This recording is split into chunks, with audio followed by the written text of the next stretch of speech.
A cast iron pan is a great thing to have in your kitchen, but it often seems like there are a lot of rules about using a cast iron pan regarding seasoning it, cleaning it, and maintaining the seasoning. Here I'm going to show you the easiest way I know of to season and maintain a cast iron pan, and will show that the seasoning is a lot tougher than it's made out to be. I used my cast iron pan to cook some pot stickers. A cast iron pan is great for cooking this dish, but it often leaves a mess that is on the harder side to clean, as the dough from the skins often leave a burned on residue onto the surface of the cast iron pan. Cleaning the residue is fairly straightforward. I'll just take my cast iron pan to the sink, and against all advice, use the abrasive side of a Scotch-Brite sponge and dishwashing soap to scour out the pan, and then I'll rinse it off. It's often said that you should never use soap on a cast iron pan because you'll ruin the seasoning. I've never found using soap to be an issue.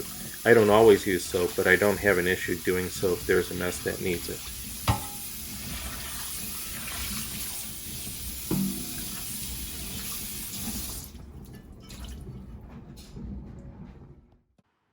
In this photo, you can see that the seasoning looks different where the burned on stuff used to be. My pan will still work fine in this condition, but we can make this area look a little nicer.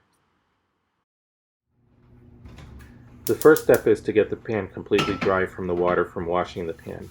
I use a paper towel to wipe off the water from the outside, and then I start reheating the pan, and then I wipe out the inside.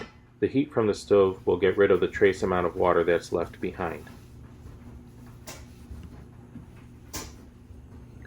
Once the pan is completely dry, I'll put 2 drops of oil into the pan. I'm using peanut oil here, but I don't think the type of oil is critical. What is important is using as little oil as possible. Then I tilt the pan to distribute the oil, and then I'll use the paper towel to spread the oil in a super thin layer over the cooking surface of the pan.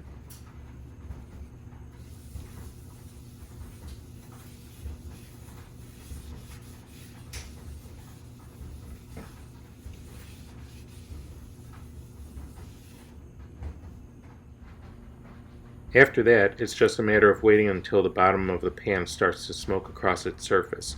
At this point, you can turn the heat off and you're done. Here's the end result. You can see that in the area where the cooked on gunk used to be, the seasoning still looks a little different than the rest of the pan, but it is darker than before. But the entire surface of the pan is as slick as it can be, and it's ready for the next thing that I cook in it. Over time, the pan will become evenly dark as I continue to do this.